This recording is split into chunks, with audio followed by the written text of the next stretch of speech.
something terrible happened here. And for decades, people didn't talk about it. I was an adult before I ever heard about it. It was something that was hidden. This entire historic community was obliterated. Bodies dumped in rivers, bodies dumped in mass graves. It was an absolute massacre. This story isn't one you'll find in most history books. And almost 100 years later, the facts of what exactly happened that day are still unraveling. So we're driving in what's known as Black Wall Street. It's where one of the nation's worst episodes of racial violence took place. In 1921, a neighborhood in Tulsa, Oklahoma called the Greenwood District was a bustling community of Black-owned businesses. Tulsa locals know that period of Greenwood's history as a kind of golden age. If you can imagine just like an old-time downtown, things like movie theaters, pharmacies, hair salons, and so forth. They called it Black Wall Street. It was a mecca. It was a huge success. But Black Wall Street was also an anomaly. It thrived at a time when the KKK was incredibly active in Oklahoma, and the nation had just been through the Red Summer of 1919, when white mobs murdered Black people in dozens of incidents across the U.S. There needed to be a sort of match or an igniter tossed on these embers. And that trigger event was an incident that involved two teenagers, Dick Rowland, 19-year-old Black boy who shined shoes downtown, Sarah Page, 17-year-old white girl who ran an elevator in a downtown building called the Drexel Building. He went to the building, boarded the elevator. Something happened. Sarah Page began to scream. They both ran out of the elevator. Now, we don't know exactly what happened in this elevator, but a day later, Rowland was arrested and taken to the courthouse. The local newspaper ran an article claiming Rowland had assaulted Page. Even though Page refused to press charges, the article was essentially a call to action for whites. A large white mob began to gather on the lawn of the courthouse. Dick Rowland was in jail on the top floor. A number of Black men, several dozen, marched down to the courthouse to protect him, some of them armed. There was a struggle between one of the Black men in the small group and one of the white men in the larger group, and things sort of went south from that point. Hundreds of white people descended upon Black Wall Street, armed. Black residents withdrew behind the railroad tracks that marked off the Greenwood district. Some of them were armed and fought back, but they were outnumbered by the white mob, which shot their way through. The white mob murdered, they looted, and they set fire to Black Wall Street. This was the strategy, if you will, of how to deal with these communities, with these successful Black communities. The effects were disastrous. For 2 days, the Greenwood district burned.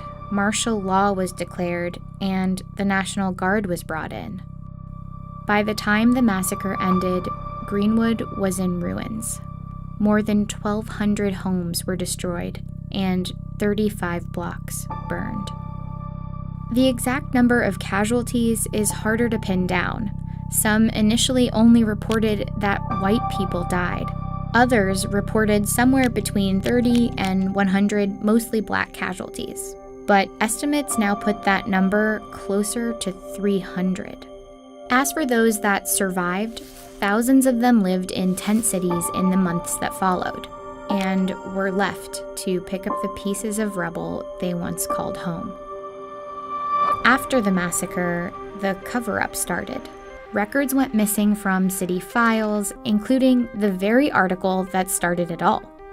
It makes photos from this time all the more important as part of the historical record, but back in 1921, these images served a very different purpose. So photo postcards like these were pretty widely distributed after the massacre. At the time, they were a part of white supremacist culture and kept as souvenirs of racially charged crimes. Now they're preserved to make sure this part of Tulsa's history isn't forgotten, and they paint a clear picture of how much destruction there was that day. On the postcards, it's called the Tulsa Race Riot, a name that itself sort of erases what really happened.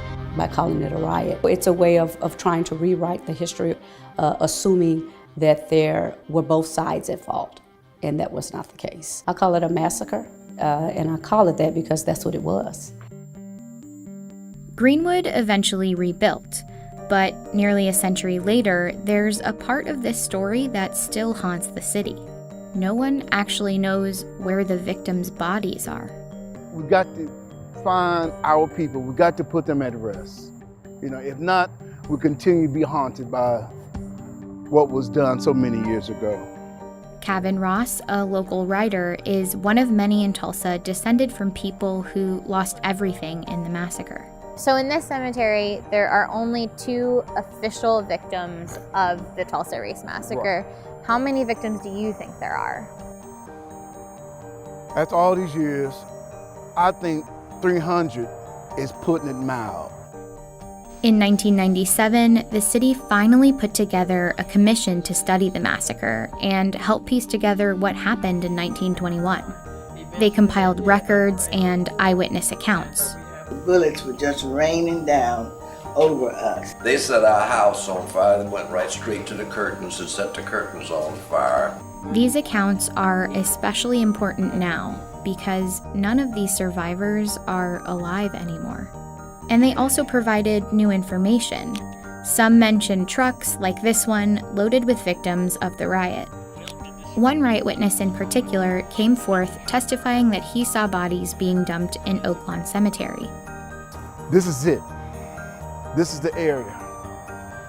Using the survivor accounts, records, and eventually radar, the city was able to pinpoint 3 locations with anomalies in the soil. Only one step was left: to excavate. But it was something the city at the time wasn't up for doing. For many Tulsans, it was a part of history best forgotten and not worth investigating. In some ways, today, that sentiment remains. Kind of waste of money. Why do you think that? It's over, it's done with. But there are clear signs of a city that's ready to come to terms with a dark chapter in its history. Honestly, that's a lot of missing people that probably had families. We owe it to the people whose blood has actually fertilized the grounds of this place. There was a tremendous amount of racism. Injustice plus time does not equal justice. Today, a new mayor is reopening the investigation. I think a pretty basic compact that a city makes with its citizens is, if somebody murders you, we will do everything we can to find out what happened to you and give your family closure. And whether you were murdered yesterday or you were murdered 98 years ago. The city will be looking into the 3 areas that the commission noted. That process of finding out what lies beneath Tulsa and DNA matching any remains with descendants could take years.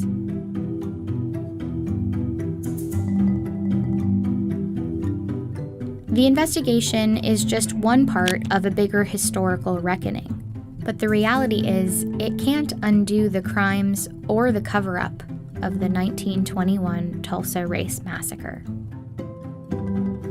This story is the greatest conspiracy of silence that I've ever seen in history.